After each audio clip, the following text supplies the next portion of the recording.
Aussi pour les guider, les sécuriser, les structurer.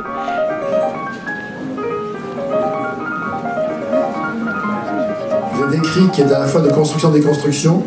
Ça s'appelle maintenant le processus allostérique. Pourquoi? Tout simplement parce que j'ai fait une conférence il y a une vingtaine d'années aux États-Unis à un congrès d'éducation en biologie et j'ai utilisé une métaphore qui est la métaphore des protéines allostériques. Alors ça vous dit peut-être rien, mais c'est des protéines comme l'hémoglobine par exemple, qui a des particularités. Ce qui fait son site actif, par exemple, c'est pas la suite des informations, c'est les liens entre les informations. Pour la pensée, c'est pareil. La pensée, c'est pas la suite des informations, c'est les liens que vous pouvez faire entre les informations, vous voyez. Cette protéine aussi, si vous agissez directement sur elle, vous la cassez, et donc rien ne se passe. C'est pareil pour un enfant, si vous agissez brutalement sur lui, hein, vous empêchez d'apprendre, vous cassez sa pensée, si vous voulez. Bonjour André Jordan. Bonjour Claude Vectran.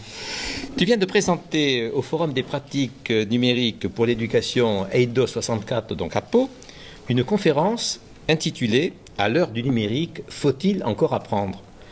Alors, cette question, en la regardant de près, suppose-t-elle que l'on pourrait ne plus apprendre? C'est ce que me disent parfois beaucoup de jeunes. Quand je leur dis il faut apprendre ça, ils me disent mais c'est quoi ça? Ça sert à quoi d'apprendre ça? Je le trouve dans Wikipédia, je le trouve sur tel site, donc j'ai plus besoin d'apprendre. Et on se fait souvent beaucoup d'illusions le numérique. On pense qu'il suffit d'introduire le numérique pour automatiquement le savoir soit là. Or, malheureusement, c'est pas vrai. Alors en quelques mots, qu'est-ce que tu leur réponds à ces jeunes? Je leur dis pour trouver l'information, il faut la chercher. Et si tu ne sais pas trouver un bon mot-clé, si tu ne sais pas trouver sur quelle chance chercher, si tu ne sais pas avoir un petit peu d'esprit critique, tu ne sais pas si c'est une information ou une désinformation. Alors, dans ton intervention, je retiens l'idée que on a des difficultés à déconstruire pour apprendre. Donc il faut déconstruire pour apprendre. Et oui, parce que tout le monde a déjà des idées préalables, ce que nous on appelle dans le jargon les conceptions. Et ces conceptions, très souvent, elles empêchent de comprendre le monde, elles empêchent même de lire le monde. Ce matin, j'ai présenté des exemples où on pouvait pas, les enfants ou les mêmes adultes n'arrivaient pas à lire. Et si on ne les démonte pas, malheureusement, le savoir ne s'imprègne pas. On ne le voit même pas, on n'entend même pas. Donc le gros problème aujourd'hui, alors que le constructivisme est à la mode, c'est justement de déconstruire. C'est un paradoxe là. À la fois, il faut que déconstruire et construire autre chose. Alors comment fait-on pour déconstruire et construire à la fois? L'environnement est essentiel? Il n'y a pas de méthode. Les méthodes, ça marche uniquement pour les gens qui les créent. Oui. Ce qu'il faut, c'est créer un environnement didactique pour essayer d'une part de créer le désir d'apprendre. Parce que s'il n'y a pas de désir, s'il n'y a pas de questions, on n'apprend pas. Et en même temps, il faut avoir un environnement qui déstabilise, qui crée une petite déficience de façon que la personne s'interroge sur elle-même pour voir si son savoir est bien adapté ou pas. Et puis après, il faut l'accompagner à élaborer autre chose. Et le numérique dans cette situation? Alors, le numérique, c'est un outil. Ça ne va pas apporter tout, mais ça peut être un outil qui peut être utile parce que ça apporte plein d'informations, ça peut permettre à l'élève de faire plein de contre-expériences, etc. Mais il ne faut pas croire qu'automatiquement le numérique va être la solution. C'est vrai que le numérique, les enfants n'ont pas peur. Mais c'est pas parce qu'ils ont grandi le numérique qu'ils vont forcément avoir accès facilement. Moi, j'ai grandi avec l'avion. C'est pas pour ça que je suis piloté un avion, vous voyez, c'est pour parler de métaphore.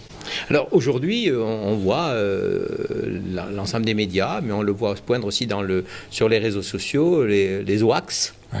Le filter bubble, les fake news, les fausses nouvelles se diffusent à une vitesse grand V, on en parle beaucoup, et certains même craignent d'ailleurs pour la démocratie.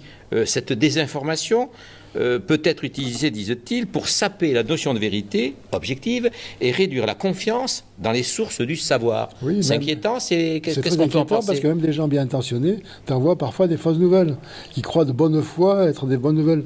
Là, ce qu'il faut, c'est développer, c'est évidemment l'esprit critique. C'est-à-dire, chaque fois qu'on a une information, savoir qui la donne, pourquoi il la donne, quels sont les enjeux qui sont derrière, et éventuellement la confronter à d'autres informations. Ça aussi, c'est un apprentissage à faire sur le numérique. Autrement, très souvent, on peut se faire avoir par le numérique. Moi, je côtoie des journalistes qui m'ont même dit nous avons parfois des difficultés à vérifier, à savoir si effectivement cette l'information-là est exacte ou fausse. Parfois c'est facile. Là, par exemple, la dernière information qui passait, c'était ils avaient mis un œuf entre deux téléphones portables et ils disaient que ça allait cuire. Bon, moi j'ai fait tout de suite d'expérience. Manifestement, ça ne cuisait pas. Tu as fait l'expérience malgré tout. Tu te doutais pas quand même que ça pouvait ne pas être vrai? Moi j'ai toujours symptômes. Je cherche l'expérience d'abord. Quand on peut la faire, oui. Mais très souvent, on ne peut pas la faire, l'expérience. Donc, il faut confronter différentes sources pour voir qu'est-ce qu'il y a derrière.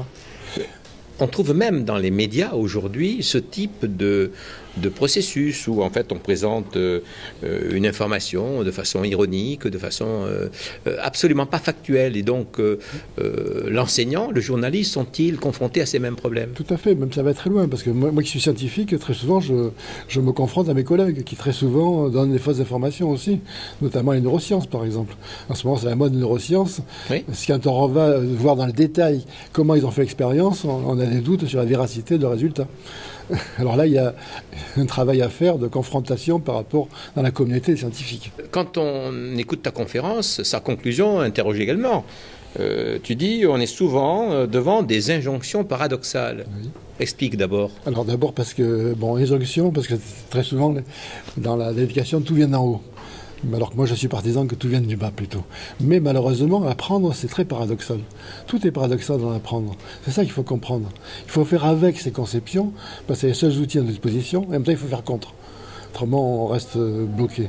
Et on apprend seul, parce qu'on ne peut pas faire apprendre à l'autre automatiquement. Sûr, oui. Et en même temps, on n'apprend pas tout seul. Il faut être confronté à interagir avec d'autres personnes pour pouvoir apprendre. Vous voyez, tout est paradoxal. Et on a beaucoup du mal dans notre culture classique cartésienne à accepter les paradoxes. Or, la vie est paradoxale. Même la biologie, moi je suis biologiste d'origine, un corps humain il tient droit parce qu'il y a des muscles qui tirent d'un côté et des muscles qui tirent de l'autre. Et c'est la régulation entre ces choses-là qui permet au cœur de se maintenir. C'est pareil pour apprendre. Il faut à la fois faire avec pour aller contre. Et dans la formation des enseignants, cette problématique-là elle passera en 2050 peut-être. Tu es donc très optimiste par nature. Mais je continue à me battre quand même pour essayer de faire passer les choses comme toi tu le fais très bien avec tes interviews. Merci beaucoup André. Voilà, merci.